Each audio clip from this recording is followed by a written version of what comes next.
Well, we're back at Tech 9. We are here with our RWB. Again, there she is. We suspected we had an oil leak that needed to be fixed, but we'll come on to that problem in a moment. And then we had a collection of electrical issues. We will talk a collection of electrical issues. We'll go through that, but just while we get started, we've come to pick this up today. We drove the 930 here, and people will probably be thinking, well, how's he going to drive 2 cars home? But we'll come to that story in a moment. Me and Matt are going to catch up for a beer one time, and we're going to talk a little bit about their engine. We will open it up in a minute. I think when we do the engine bit, we'll get a new wiring loom. I think that would be a good idea. I will insert a photo here of what you sent me of what would be potentially a fire. What did we do? And if we can see, we've still not washed it coming back from Sydney. It is an absolute mess. So I'm going to have to buck that in down at Muck's off, our favourite car wash. But Jesus, that is, it's a good job it's ceramic coated. That just needs a good clean. So what have we done? We did the oil level gauge. Oil level, wiring and gauge. Yeah. We've done a service on it. We did check out the brakes. Yeah, because the amount of dust on those, but I think when it was ceramic coated, they sprayed up. I think it's just pickup. Yeah, it's just okay. not washing off. Yeah. Fan belt was a little loose, so we thought we'll take a shim out, adjust it, get it right. Yeah, because it squeaked a little bit sometimes. When I changed gears and booted it, it squeaked a little bit. And what we found, once I did the extra shim, if you can see down the bottom there where my finger is, that fan blade started touching the housing on acceleration, and all you can hear is like zing zing zing zing zing, and I was like, oh, doesn't sound good. And I saw that. So we've got a bearing issue at the front of the alternator, or we've got a housing that's starting to collapse. Now I have had a little bit of a rub on there before, and that fan has been repaired before. It's been welded up. Okay. Fan had a load of welds on it, Yep. and it had actually previously been rubbing right down there. Right. Okay. Because I wouldn't have thought it was the alternator, because that's a new alternator as well. Yep. Okay. Well, I'd be looking at the housing then if it's been welded. Slight deformation in the housing. Maybe. And also the clamp around it. You know, once you sort of pressure it up. If it's a brand new alternator, I wouldn't see it being an issue. It's a brand new alternator. Yeah, I'd say it's the actual housing then. And I say brand new, it's probably less than 6 months. Oh, yeah. I've never had any issues in that sort of time frame on a new alternator. So we've got a housing problem then.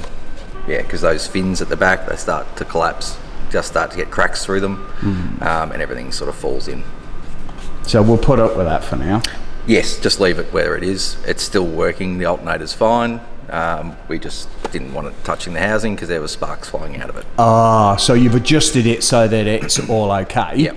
But it's that's a job. Now, it is worth mentioning here, in this engine, I think we have previously mentioned that we've got, I say 1 lazy cylinder. I say 2. But that engine is not quite running as it should do. I think we did a couple of leak down tests. One, it leaked Early out on. of every orifice. And then now it... Then we did the valve clearances. Yep. Gave it a good run. We got some better numbers, and now we're just sort of... I think we are where we are. We are where we are, and we're just going to leave it where it is. Yeah. So, and I think it's leaking more out of the exhaust valve, isn't it? It was, yes. Yeah. So it was gushing. Air was gushing straight out of the exhaust when we did the leak down test. Not soon, but I think we're going to go through summer with this engine. I think that's what we'll do. We'll get through summer, and then I think, well, I like to plan these things over a beer, so we'll come down on a Friday sometime. We'll go. Very English. Yeah. Let's take the laptop. Let's figure out what we're going to do with it, and I'll figure about third beer in. We're probably going to come out with some amazing plans.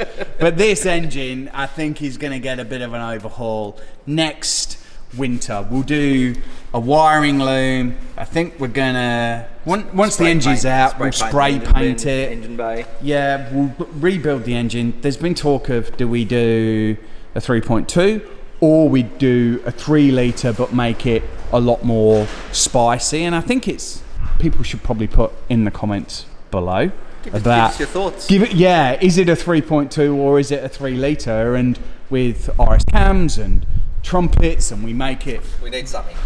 It needs to look better than what it is. But I would have gone through a year and a bit with it being an RWB, and then rebuild it, and let's see what we're gonna do. Because I'm never too sure on the prices if it's worth doing the 3.2, or if it's just better to go, right, we'll rebuild a 3 litre, do it higher compression, put some extra spice in it, because I guess there's ups and downs with the money of going 3 litre, 3.2. How does that all kind of balance? And I am kind of tempted at the moment by going spicier on a 3 litre rather than a 3.2, and kind of blowing all my money on the upgrade. Yeah. Now I know that might be a controversial comment, but I wonder if it's also something that we'd look at, I mean, we don't even know what the engine condition on the rings or anything like that.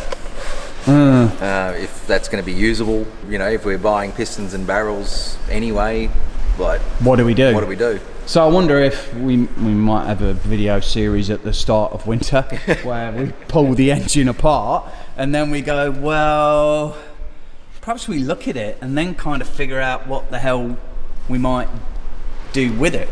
Commit to it. Yeah. Pull it out, pull it apart, and then we're in. But we're open to suggestions. Yes.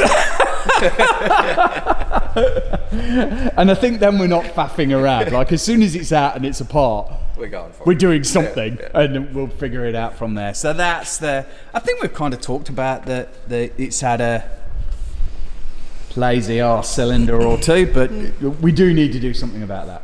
I am kind of intrigued to do another leak down test, and I wonder if we might do that just before we pull the engine apart, just so where we're at. But this thing has done brilliantly just with the hint of compression that it might have had, but we genuinely need to do something about it. And these are my little electrical gremlins. That is what was left of your electrical terminals that had sort of burnt out, melted. Main power wires should not be terminal connected like that. Yeah. So the car runs a slightly better with oil lights and gauges and everything working. Slightly less lazy.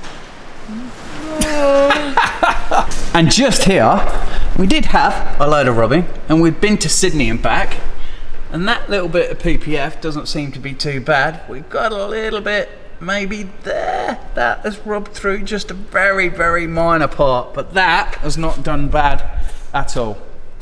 So we've talked about the RWB, but I think what you can see just over there is our 930 in the hoist. So the reason why the 930 is here, when we depress the clutch and then we find the bite point and the engage point on the clutch pedal is somewhere back here in the back seat. Now, I've been nursing, let's say, this clutch for a little while. It was dodgy while we were in Dubai, and then slowly that clutch bite point has come further and further out. So we've got a little bit of an oil leak in the car, which needs the engine come out to fix.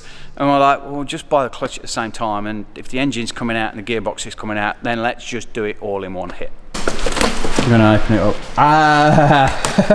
What we probably will do, when the engine's out, I'll pop down and have a look as well. I'll come over one day while the engine's out. But I'm also intrigued to see what the clutch looks like that you pull out. Yeah. I don't think there's going to be much left on No, that one. I don't think so either. We need a new... Oh, look. That's because it's been sat in the house. Oh. The old koala's melted. That's my favourite.